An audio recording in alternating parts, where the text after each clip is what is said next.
جو ہمارے ملک کے حالات خراب ہوئے ہیں نا، یہ ہمارے لیے بہت بہتر ہیں.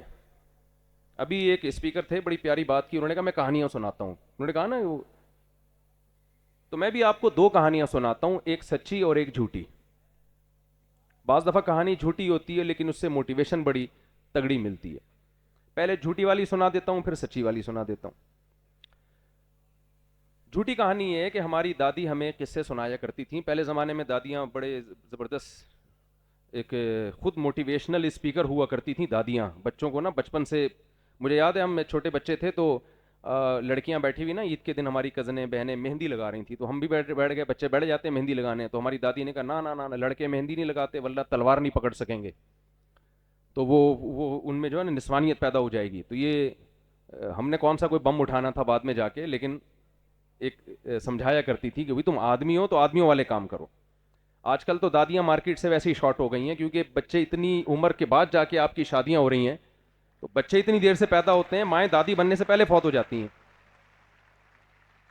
تو دادا اور دادی ونس اپون اے ٹائم ہوا کرتے تھے، اس لیے میں کہتا ہوں جلدی شادی کر لیا کرو تاکہ دادا دادی جوانی میں بن جاؤ. تو وہ ہمیں آدم علیہ السلام کا نا واقعہ سناتی تھیں کہ آدم علیہ السلام کو جنت سے نکالا گیا. ہم کہتے تھے بالکل دادی نکالا گیا. کہتی تھی آدم علیہ السلام کو جنت میں سب چیزیں فری میں ملتی تھیں. ایسا ہی ہوتا ہے نا، جنت میں سب کچھ فری میں. ہم نے کہا بالکل ایسا ہی ہوتا تھا. دادی کہتی تھی جب پتہ ہے دنیا میں آئے نا وہ، تو اللہ میاں نے کہا اب دنیا میں فری میں نہیں ملے گا، اب آپ کو یہاں محنت کرنی پڑے گی. ہم چھوٹے بچے دادی سے کہانی سنتے تھے، اچھا بھائی پھر کیا ہوا؟ دادی کہتی ہیں پھر انہوں نے بیل خریدا، ہل چلایا، گندم بویا، اور پھر گندم سے روٹی بنائی. تو جب روٹی کھانے کے لیے بیٹھے تو روٹی پہیا بن کے بھاگ گئی. ہے تو یہ کہانی. پھر آدم علیہ السلام اس روٹی کے پیچھے بھاگے ہیں. ہم کہتے تھے یہ اللہ تعالیٰ اتنی ٹینشن حضرت آدم کو کیوں دے رہا تھا؟ روٹی پہیا بنی اور بھاگ گئی اور پھر آدم علیہ السلام پیچھے پیچھے بھاگ رہے ہیں. تو دادی کہتی تھی کہ بھائی اس دنیا میں لانے کا مقصد آدم علیہ السلام کو یہ تھا کہ یہاں فری میں روٹی نہیں ملے گی، آخری دم تک روٹی کے لیے آپ کو محنت کرنی پڑے گی.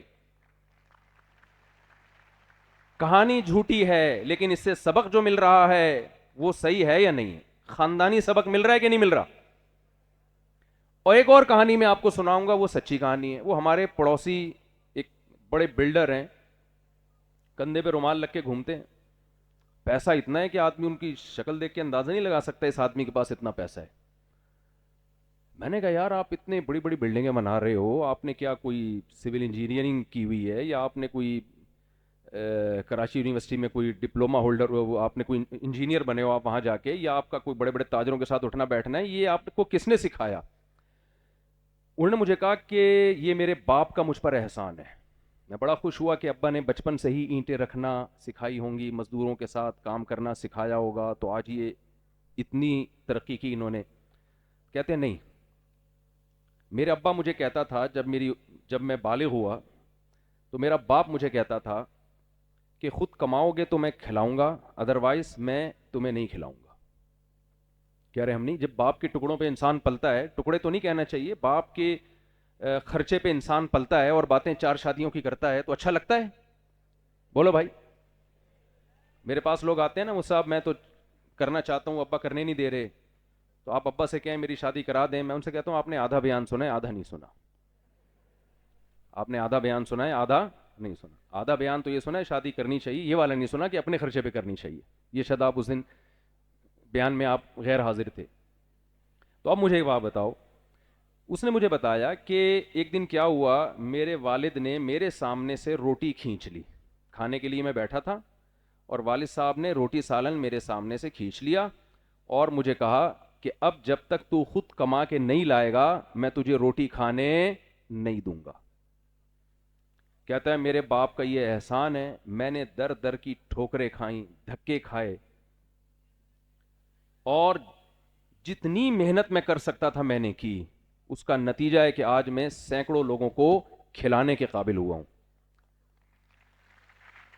دیکھو ہمارے حکمرانوں کا ہم پہ بہت بڑا احسان ہے کہ انہوں نے ہمیں کسی قابل نہیں چھوڑا. یہ ان کا ہم پہ بہت بڑا احسان ہے کہ ہمیں یہ بتا دیا کہ آپ ہم پہ بالکل بھی اعتماد نہ کریں.